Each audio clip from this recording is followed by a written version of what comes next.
শুভরাত্রি সকলকে। তো চলে আসলাম আবার একটা ঘরোয়া রান্না নিয়ে।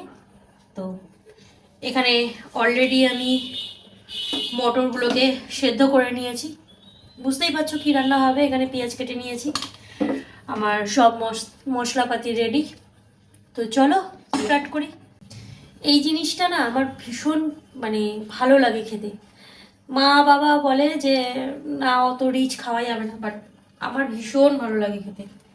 আমি অল্প তেল দেব, কারণ আছে এটার। দুটো শুকনো লঙ্কা, দুটো তেজপাতা, এই পেঁয়াজগুলোকে দিয়ে দেবো।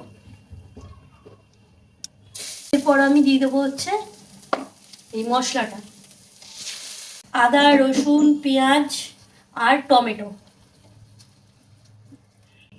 দুটো শুকনো লঙ্কা দিয়েছি, দুটো কাঁচা লঙ্কা দিয়েছি, দিয়ে একই সাথে পেস্ট করেছি। আচ্ছা, পেঁয়াজটা কিন্তু যখন একটু পিঙ্কিশ হলো তখন আমি এই মশলাটা দিলাম।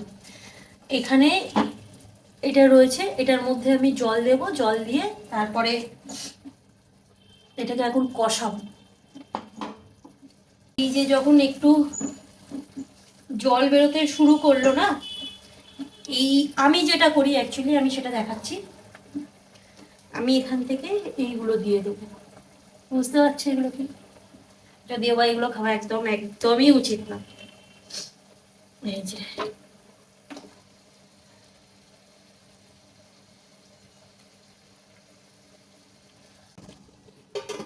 একটু ময়েশ্চার হবে, তারপর আমি সব কিছু অ্যাড করব। তো মোটামুটি 10 মিনিট হয়ে গেল। তো চলো এবার ওপেন করি, দেখি কি পরিস্থিতি। বেশ হলেছে।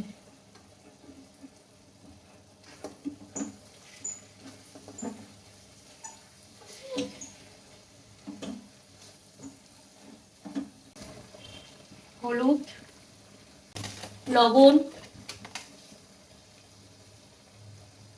গরম মশলা দেব, চানা মশলা।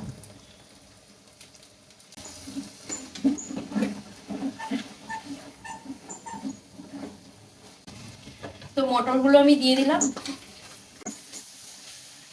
জলটা বেশি দেবো না, যেহেতু এক বেলার তো, তাই অল্পই দেব। পুরো ঢাকা দিয়ে মোটামুটি 15 মিনিটের জন্য ছেড়ে দেবো।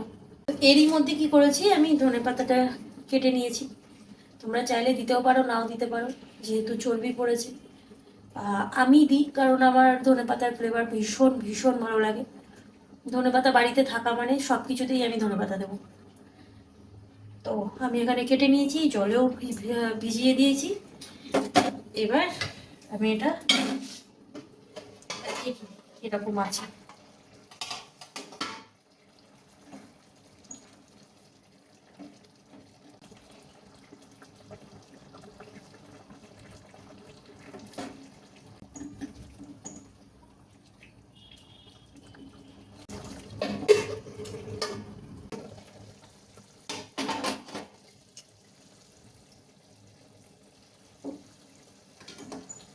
এতক্ষণ ধরে স্ট্যান্ডিংয়ে ছিল, এবার দেখব জিনিসটা।